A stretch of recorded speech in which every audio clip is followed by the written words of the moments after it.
لاہوری شاہ ہے نا ادھر، تو وہاں کیونکہ یہ مجذوب بزرگ تھے، تو وہاں ایک اور مزار بھی ہے بابا لاہوری شاہ کے ساتھ، سائیں جلال رحمۃ اللہ تعالیٰ علیہ۔ تو یہ جو سائیں جلال تھے نا، یہ بھی دنیا کا عشق کر بیٹھے، عشق مجازی میں گرفتار ہوئے، اور جہاں عشق کر بیٹھے نا وہ گھرانہ ہندو گھرانہ تھا، ہندو لوگ تھے وہ۔ تو کسی دوست نے نا اس کو صلاح دی، اس نے کہا تو اس طرح کر کے تو بابا لاہوری شاہ چلا جا۔ تب بابا لاہوری شاہ حیات تھے، اور حضرت کی عادت تھی کہ آپ اس طرح بیٹھا کرتے تھے۔ بابا لاہوری شاہ اس طرح آنکھیں بند کر کے، جذب کی کیفیت تاری رہتی، آپ اس طرح بیٹھا کرتے تھے۔ کبھی کسی نے آپ کو زمین پر بیٹھے نہیں دیکھا، آنکھیں بند ہیں، جذب کی کیفیت ہے، یار کے عشق میں مگن ہے، بس آنکھیں اس طرح بند ہیں۔ وہ نا عشق کا مارا سائیں جلال بیچارہ ہوا گیا۔ اب حضرت بیٹھے تھے اور ولی کا ایک روپ تھا حضرت، ہو کا عالم۔ اب وہ تھوڑا سا دور ہو کے بیٹھا، تھوڑی دیر بعد نا حضرت کی آنکھیں کھلی، جذب کم ہوا، دیکھا تو سامنے بندہ بیٹھا ہے، اس کو اشارہ کر کے کہتے ہیں اوئے ادھر آ۔ وہ تھوڑا سا قریب ہو گیا، اسے پوچھتے ہیں ہاں کیسے آنا ہوا؟ وہ بڑا ڈر کے عرض کرتا ہے حضور وہ دل تھوں مجبور ہاں کتے لگ گیا ہے۔ آپ نے فرمایا کتنے لگا ہے؟ عرض کرتا حضور تے مسئلہ ہے لگ ہندوؤں کر گیا ہے، تے حاضر ہو یہاں کو نظر کرم فرماؤ۔ آپ غصے میں آ گئے، آپ نے فرمایا تجھے حیا نہیں آتی؟ مسلمان ہونا، نبی علیہ السلام کا امتی ہونا تو وہ نعمت ہے جو انبیاء نے مانگی، اللہ نے عطا نہیں کی۔ تجھے اللہ نے بھی مانگی عطا کر دی، تو کیا بکواس کر رہا ہے؟ جا دفعہ ہو جائے یہاں سے۔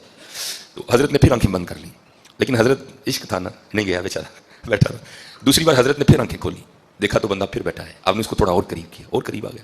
آپ نے پھر پوچھا، اس نے وہی جواب دیا، حضرت نے بھی وہی جواب دیا، اور اس کو پھر کہا جا چلا جا، وہ پھر نہیں گیا۔ تیسری بار حضرت نے پھر آنکھیں کھولی تو دیکھا ابھی بھی بیٹھا ہے، اس کو قریب، وہ بالکل سامنے آ گیا۔ حضرت نے پھر پوچھا، اس نے وہی جواب دیا، لیکن اس بار بابا لاہوری شاہ رحمۃ اللہ تعالی نے یہ جواب نہیں دیا۔ آپ نے پہلے اس کو بائیں ہاتھ کا تھپڑ مارا زور سے منہ پہ، ابھی سیدھا نہیں ہوا تھا، اتنی دیر میں حضرت نے دائیں کا بھی جڑ دیا، بس پھر حضرت کی بھی آنکھیں بند اور اس کی بھی آنکھیں بند، لگ گیا کنیکشن۔ حضرت اتنے میں لگتا ہے، کوئی زیادہ ٹائم تو نہیں لگتا، حضرت کو لگانے والا ہو تو حضرت اتنے میں لگتا ہے۔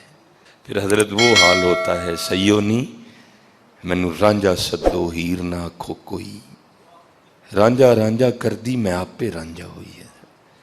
پھر اپنا حال کس کو یاد رہتا ہے؟ او اللہ دے بندے ہو، اللہ دا خوف کرو۔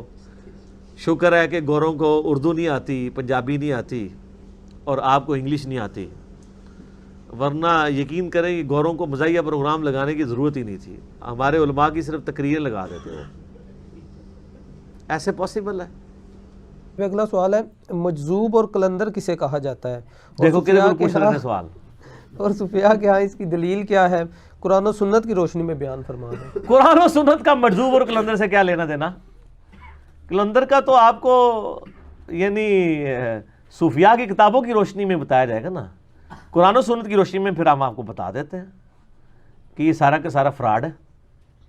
قرآن و سنت میں سے صرف انہوں نے دلائل چند ایک چیزوں کے پکڑ کے اور اپنا یعنی لقمہ اس کے منہ میں ڈال کے خاکے میں رنگ بھر کے تو ایک پکچر پیش کر دی ہے۔ مجذوب کہتے ہیں جی وہ جذب کی حالت میں چلا جائے، قلندر جس کو ہوش نہیں رہتی اور وہ ایسی ہوش اس کی جاتی ہے کہ وہ ننگے بھی پھیر رہے ہوتے ہیں۔ باقی جو بخاری مسلم میں ایک حدیث بھی ہے، نبی علیہ السلام نے فرمایا کہ بعض اللہ کے بندے ایسے ہیں پرانگدہ حال پھرتے ہیں، جن کو کوئی پوچھنے والا نہیں ہوتا، غریب لوگ، ان کا لباس بھی اس طرح کا ہوتا ہے، لیکن وہ اگر کسی معاملے میں اللہ پر قسم کھا لیں تو اللہ تعالیٰ ان کی قسم ضرور پوری کرتا ہے، ٹھیک ہے۔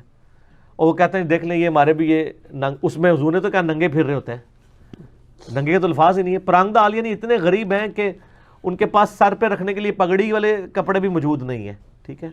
اور وہ یہ لوگ نہیں ہیں جن کو آپ ذرا نماز آپ سنیں تو وہ نہیں پتہ، نماز تو چھوڑ دیں، آپ مغرب کی رکھتے پوچھ لیں تو وہ نہیں بتا سکتے۔ وہ کلپ چڑھا ہوا ہے نا کرن شاہ صاحب دا، مغرب کی رکھتے نہیں ان کو پتا۔ ان لوگوں کے بارے میں تو ان کے بارے میں نہیں ہے۔ بخاری و مسلم میں حدیث ہے، نبی صلی اللہ علیہ وسلم کے سامنے سے ایک شخص گزرا، صحابہ سے آپ نے پوچھا اس کے بارے میں تمہارا کیا خیال ہے؟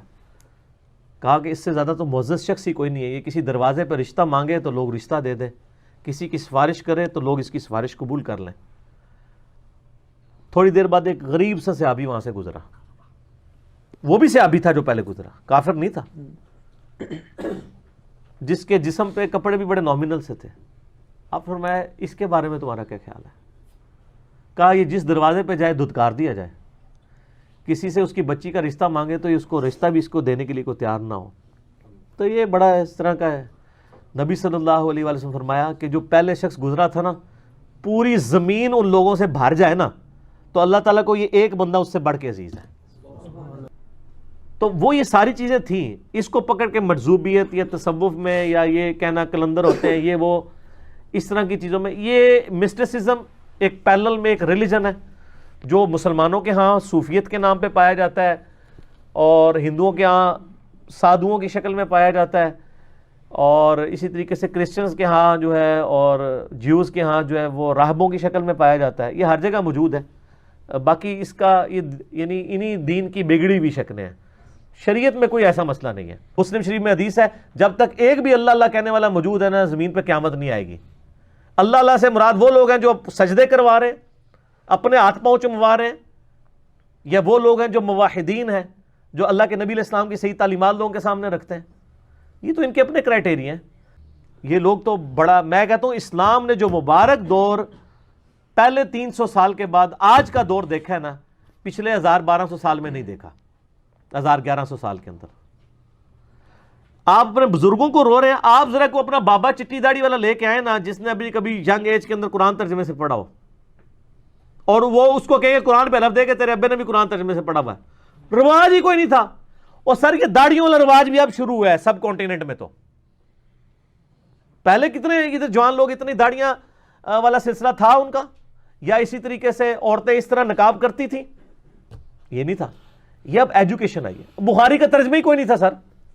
بخاری کا پہلا ترجمہ 1920 میں ہوا ہے. آج 100 سال پورے نہیں ہوئے. 2019 چل رہا ہے، 6 جنوری آج.